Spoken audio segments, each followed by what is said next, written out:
Champions trophy একেবারে দোরগোড়ায়, আর মাত্র কয়েকটা দিন পর শুরু হবে ক্রিকেটের এই বৈশ্বিক আসর। অথচ টুর্নামেন্ট শুরুর ঠিক আগে আগে ইনজুরির কারণে ছিটকে যাচ্ছেন একের পর এক তারকা cricketer. Jasprit Bumrah, Josh Hazlewood, Pat Cummins, Nortje, Ghazanfar, কেউ আসলে ইনজুরির কারণে এবারে চ্যাম্পিয়ন্স ট্রফিতে খেলতে পারছেন না। তাদের সাথে লকি ফার্গুসন রয়েছেন, জ্যাকব বেথেল ইংল্যান্ডের ক্রিকেটার রয়েছেন, হারিস রোপ, সাইম আইয়ুব রয়েছেন।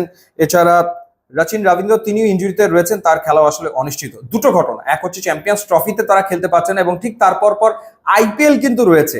এবং অনেক আশা নিয়ে এই ক্রিকেটারদেরকে দলভুক্ত করেছিল আইপিএল এর ফ্র্যাঞ্চাইজিগুলো, যেমন জসপ্রীত বুমরা, তিনি মুম্বাই ইন্ডিয়ান্সের হয়ে খেলেন। জশ হেজেলউডকে নিয়েছে আরসিবি। প্যাট কামিন্সের খেলার কথা সানরাইজার্স হায়দ্রাবাদের হয়ে। এনরিক নরকিয়া, তাকে কলকাতা নাইট রাইডার্স নিয়েছে 6.5 কোটিতে। জেরাল্ড কোয়েজি, তাকে গুজরাট টাইটান্স নিয়েছে 2,40,00,000-এ। মিচেল মার্শের খেলার কথা রয়েছে লখনৌ সুপার জায়ান্টের হয়ে, এবং গাজানফারের খেলার কথা মুম্বাই ইন্ডিয়ান্সের হয়ে 4,40,00,000-এ তাকে দলভুক্ত করেছিল এই ফ্র্যাঞ্চাইজিটি।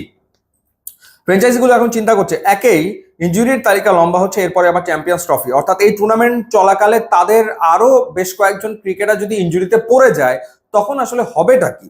সেই ভাবনা থেকে ব্যাকআপ প্লেয়ারের চিন্তায় রয়েছে ফ্র্যাঞ্চাইজিগুলো, এবং সেই চিন্তার কারণেই হয়তো যোগাযোগ করা হয়েছে বাংলাদেশের দুই ফাস্ট বোলার মুস্তাফিজুর রহমান এবং তাসকিন আহমেদের সাথে। তাসকিনের সাথে যোগাযোগটা আগেই করা হয়েছিল। ইনফ্যাক্ট বিপিএল শুরুর সময়ই আমরা জানতে পেরেছিলাম যে তাসকিনের সাথে আলোচনা চলমান রয়েছে। এর আগে দুবার আইপিএল এ খেলার সম্ভাবনা তৈরি হয়েছিল তাসকিনের, কিন্তু বিসিবি থেকে এনওসি তাকে দেওয়া হয়নি। এই আসরেও তার ব্যাপারে দুটো ফ্র্যাঞ্চাইজির আগ্রহ রয়েছে বলে আমরা শুনেছি, যদিও নিলামের সময় তাকে কেউ দলভুক্ত করেনি। মুস্তাফিজ এত বছর ধরে টানা খেলেছেন আইপিএল এ, এবারও তাকে দলে কেউ নেয়নি। কিন্তু যখন ক্রিকেটাররা ইনজুরিতে পড়তে শুরু করেছে, স্পেশালি ফাস্ট বোলাররা, তখন হয়তো বা এখন ফ্র্যাঞ্চাইজিগুলো চিন্তা করছে যে তাদের ক্রিকেটারের প্রয়োজন লাগবে। মুস্তাফিজের অভিজ্ঞতা বিবেচনায় তাকে কেউ দলভুক্ত করতেই পারে, সম্ভাবনা রয়েছে। স্পেশালি কলকাতা নাইট রাইডার্স, তারা যদি এনরিক নরকিয়া সার্ভিস না পায়, তাদের একজন ফাস্ট বোলার তো লাগবেই।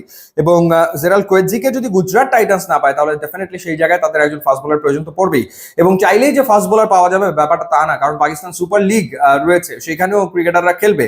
সুতরাং চাইলেই যে বিশ্বমানের একজন ফাস্ট বোলারকে ফ্র্যাঞ্চাইজিগুলো পেয়ে যাবে, ব্যাপারটা এত সহজ না।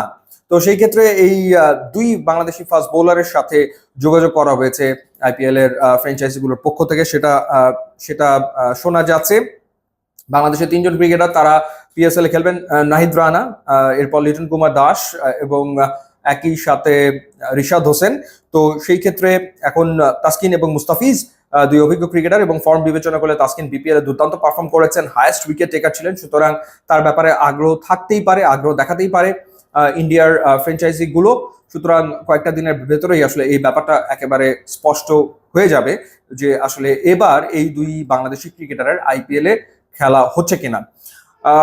কেন, কি কারণে এই আলোচনাটা শুরু হয়েছে? কারণ লিজেন্ডস অফ রূপগঞ্জের হয়ে আসলে প্রিমিয়ার লিগে খেলার কথা তাসকিন এবং মুস্তাফিজের, কিন্তু সেই চুক্তিটা লিজেন্ডস অফ রূপগঞ্জ করবে কি করবে না সেটা নির্ভর করছে আসলে আইপিএল এ যাচ্ছেন কিনা এই দুই ক্রিকেটার। সেই বিষয়টা নিয়েও আমাদের যে ঘরোয়া ক্রিকেট আঙ্গন, সেখানে আলোচনা চলমান রয়েছে। সেই কারণে এই খবরটা আসলে চাউর হয়েছে। এখন দেখা যাক বাস্তবতা কি দাঁড়ায়।